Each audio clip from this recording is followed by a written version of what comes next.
Welcome back to the next lesson on Excel. Today we're going to do functions. We're going to talk about functions and how functions work in Excel. You may be asking, what is a function, right? We hear this term function. What are functions? Last time, if you recall, we learned about writing formulas. And formulas always started out with an equal sign, and we might add different numbers. We may add in different cells, like cell 3. We might do some multiplication of something, something like this. So we write these different formulas, and they give us some value. In Excel, we have the ability to use what we call functions. And these functions are something that are built into Excel, and they are essentially built-in formulas themselves. So let's take a look. So again, functions are predetermined formula that provides or performs a calculation on some data in our worksheet. So we can add up a number of cells, right? This is something that we would do as a formula. But we also have a predefined function in Excel called sum. And sum will add up a number of cells that we may have in here. Right? Is another way. So there's some built-in functions, and we'll look at all these different types of functions. And Excel is extremely powerful. It has nearly 200 built-in functions, ranging from some very complex functions to some very simple ones like the one I've just talked about, sum. Right? A lot of the complex ones are in the trigonometry range or even more than that. Right? If we look into Excel, we will see that there is something called the function library, which if you see is represented by all these different little books in there, and these books have different types of formula, and they're all headed by something. This one's recently used. These are all our financial functions, logical functions, text functions, date, time, and on and on. These are all within Excel. Let's take a look at where we might find these functions. So here we are on our screen for our functions. Let me kind of shrink this up a little bit for us here. These are our just a regular Excel worksheet. We have this sheet number down here. We're on the Home tab. But if we go over to one area over here called Formulas, if we go to Formulas, click on that tab, you will see here is our function library. So these are recently used ones that I've used. Here's financial ones, a number of different ones. So they're all categorized in here. There's even more functions. There's engineering functions, statistical functions, all sorts of different types of functions that are built into Excel. And that's where you find them. So if you start up Excel, comes out in the Home. If you go over to the Formulas tab, you will find these books with all these different functions in them. Okay, let's look at what a function is made of and how we would write functions. So a function is really made up of a name. It has a specific name, like the one we talked about is sum. And then it has something called arguments. And arguments can be numbers or cells or names of ranges of numbers or cells. Arguments could also be other calculations or formulas within them, right? So if we look, here are some examples. And usually these function names kind of give us a clue to what the function does. So SQRT looks like square root, and that's exactly what it is. It's taking the square root of whatever's in cell A3 on our spreadsheet. We can do averages, and this average is A1, 2, 3, and it's averaging in also the cells of B1, 2, 3, and it averages them all together. So it's each individual one or a range. So this is our range, remember? Range. And the range in here, if I could make this spell a little better. The range is from cell A1, my upper right corner, to my lower left corner, which is, our lower right corner is B3, is my range of cells, which includes A1, A2, A2, A3, B1, the same. These are equivalent ways of doing it. Let's look and see if we can write that example up and see what it does. All right, I'm going to put in some values for A1. Let's say it's 10 and 20 and 30. And then I'm going to have 5, 6, 7. So here are my values that I've got in these cells. And what I did before was I calculated the average of these cells. And I'm going to do this two ways. The first one is to write average.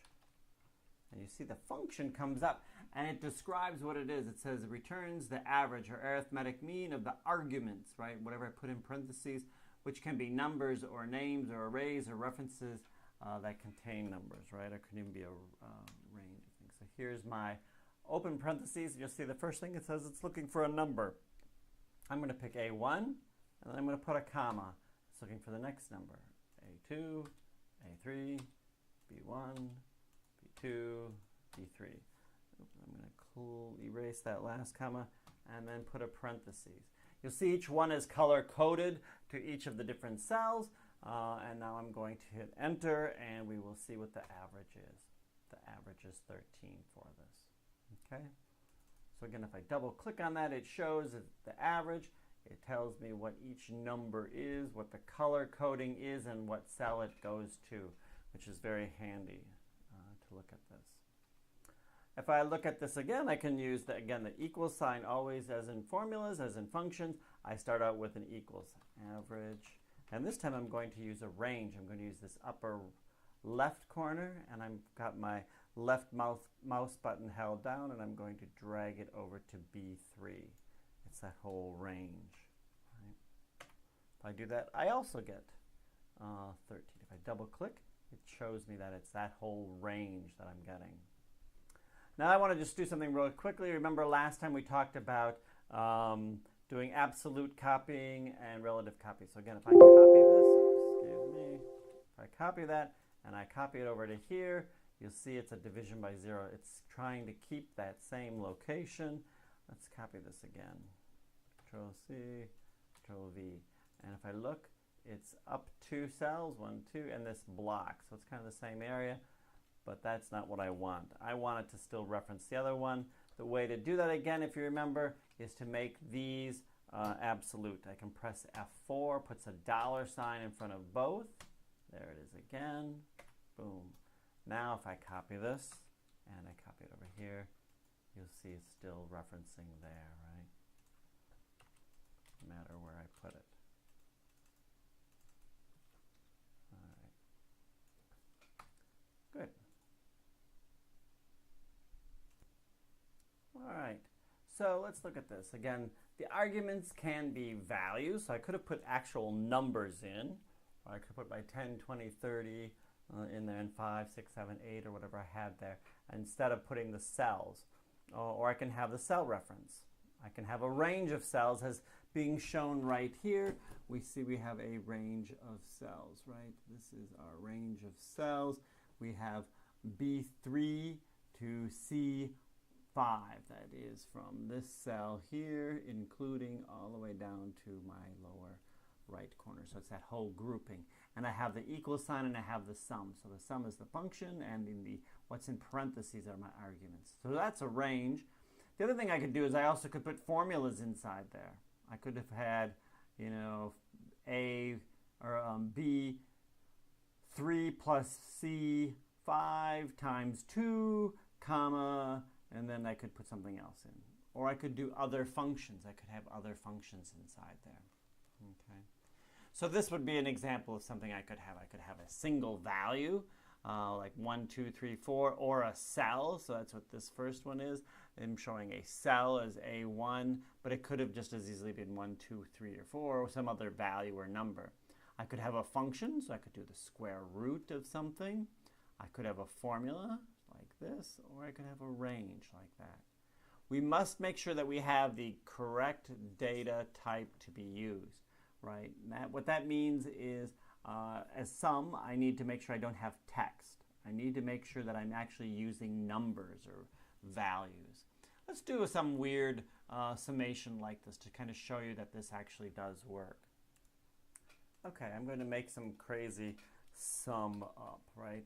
So again, I'm going to do equals sum, and as soon as I start typing it, it tells me I'm adding all the numbers in a range of cells, right? I can do comma, and it's looking for a number. So I could put in a value itself. I could use 5 or 58, I guess, comma. I could use a cell. I could use a range of cells. So I'm going to pick these cells. I can use a formula, such as, oh, I don't need equals inside the parentheses. I could use the square root of, and it's telling me we're getting the square root of a number, the square root of 5, right? What else could I do? Oh yes, I can also do a formula. Oops, let's close the parentheses on that. Let's do a formula. Let's do this one plus that one, right? So I'm going to sum all of that up. Boom. This is my answer for this particular problem. So it's kind of a weird thing, but as long as you follow the same thing, you know, what it's telling you to put in, you should be able to make it work. Okay, so there's two different ways, or actually more than that, of entering actual functions. I just showed you one. I typed equals and then started typing the function name, and a whole list, as you saw, came up of different functions that are eligible for that. Like if I did s, the square root comes up, sum comes up, and other ones will come up, sine, and things like that will come up. And I can select from one of those, or I can finish typing it out and then enter my function. So I can just start typing the function and then the arguments themselves. So here's s, so you see sum, SUMIF, all of these. There's a bunch of different ones that will come up. I can also use that little library box, right? And I can go in there and select what I want, or I can use this little f of x down in this bottom corner here. This is my f of x insert function command right here. That's f of x. That's very handy to look at and to use. So here we are back at our spreadsheet. Again, there was one way of doing this, like I said, was type equals s, and you see all these different things come up here. Sine, I can scroll down, there's sum, standard deviation, things like that all come up, right? And I just wanted to use sum, right? And I could have just added these up if I want something like that, right? And that was one way of doing it. The other is I could use up here in my library, I could pull down my math and trig, and I have a whole list of things in here, right? Oh, and there's my sum if I wanted to use sum or square root or sine. A whole bunch of different ones. I saw radians is in there, things like that. And they also tell you what each of those do. So I saw degrees, right? Degrees. If I hover over it, it says converts radians to degrees, right? So that's what it will do. The other way of doing it is to do this insert function, and that's kind of handy. If I push that button, that f of x insert function, and I start typing. If I type sum, right? If I type sum and I say go, right? It gives me a list of ones that have the word sum in it, and I can pick the ones that I want, right? This is a sum if, this is sum sq, but I really want just the sum sq. What is that? It's a sum of the squares of an argument. Okay, sometimes that could be handy. I've not used that, but there's always just a bunch of them, right? So this is the one that's recommended. So, and in here it tells me, oh, I can use this function. So I'm going to use that function. I'm going to say OK. And if you look, it already put in this equal sign for me. If I say OK, it's saying, oh, what do I want for this function? It says a number. I'm going to pick that number. And then I could click here and I could pick that number. I could pick that number.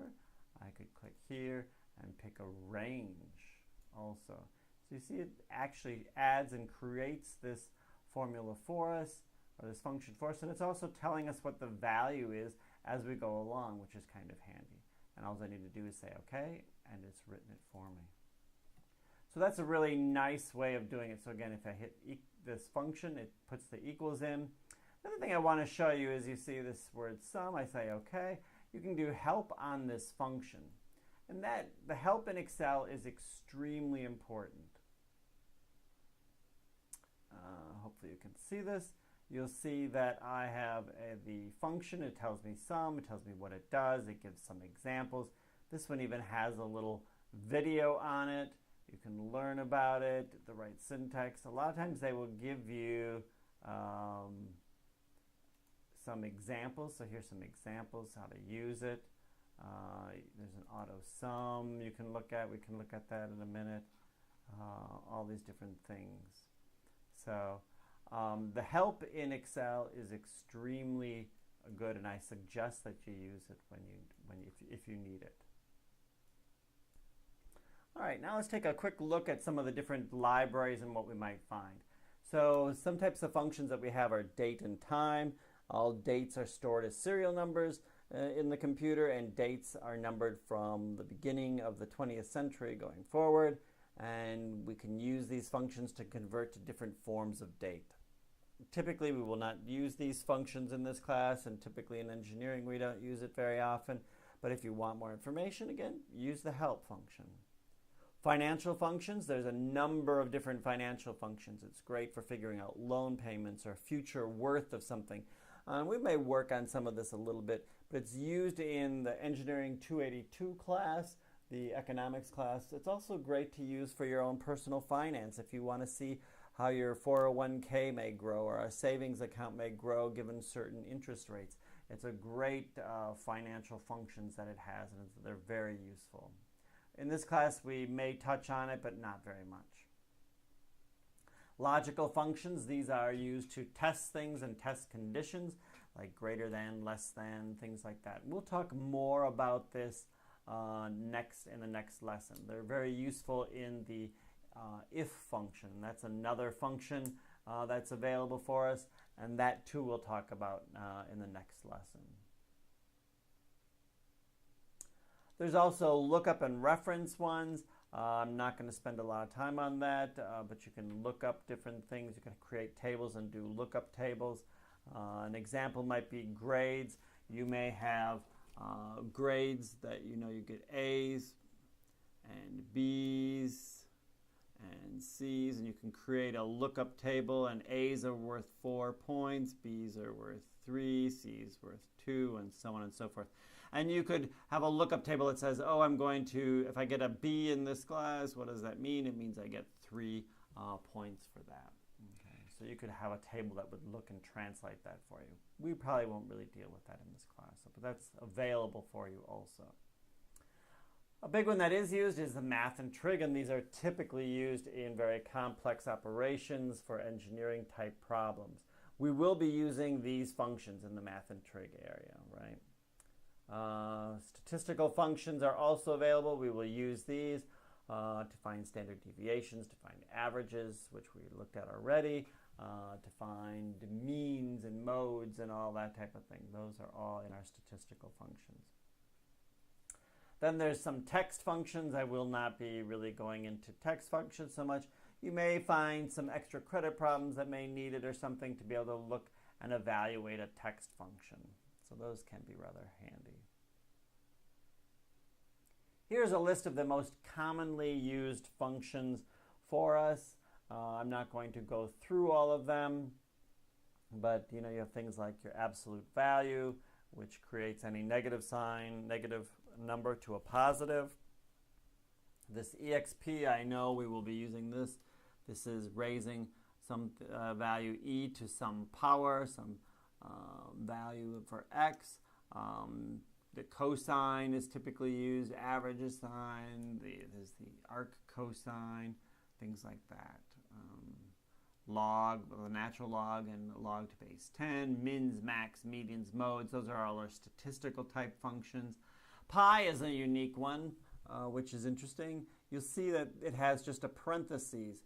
It has no arguments. It just has the parentheses, and it will give the value of pi. Just like rand, right? This value rand has a parentheses. It will give some random number between 0 and 1. Let's take a quick look at that and what that looks like. Okay, so here we are. So again, I mentioned pi, so if I just type pi, and it returns the value of pi to an accuracy to 15 digits, which is more than we'll ever need. And there it is, right? And I could expand this out, and you can see how many digits it has. Oops, I must have it not all the way out to 15, but we could change that if we wanted. The other one was rand, right? Some rand number, and if I just close parentheses, you will see it comes up with a random number between 0 and 1. If I hit the delete key, you'll see that it changes. So anytime anything's entered, that random number changes, right? So it changes constantly. Okay, so that's how that function works. All right, square root function, standard deviation, sum we talked about. So those are our most common functions that we have in Excel. So what I recommend you do is take some time, play around with the different functions, go into Excel, look at the different functions that are available, and make sure you kind of understand it. We're going to go back to Excel and do one more quick thing, and then we'll wrap it up. Okay. So one area that I didn't talk about, I'm going to put some values in here. And there's these auto sum there's some preset real quick ones. If I do auto sum, boom, it sets it up automatically and just puts it there. Right? If I delete that again, if I just click on auto sum, boom, it adds those up very quickly.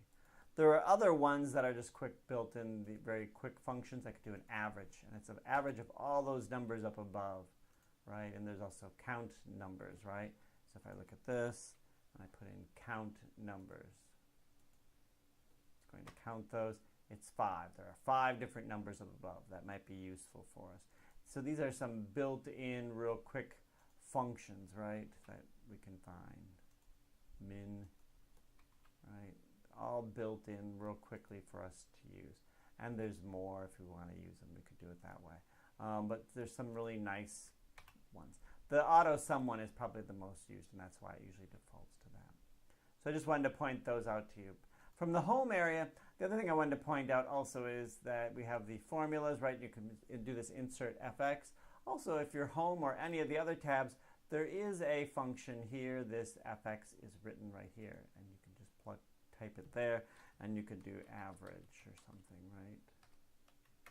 And it's going to look up, oh, there's my average. I can say OK, and it wants to do some cell range or something, right? I can click the average of the cells here, and I'm going to say, OK, there's the average of those cells. So that's another area for you to insert functions. So there's multiple places that you can do these things. I hope this has been very helpful for you, this lesson. Next time we will be doing if statements, which are specific functions. But I want you to get used to writing just basic functions and using these with formulas. All right? If you do have questions, please ask them in class as we go through example problems in class. Have a great day.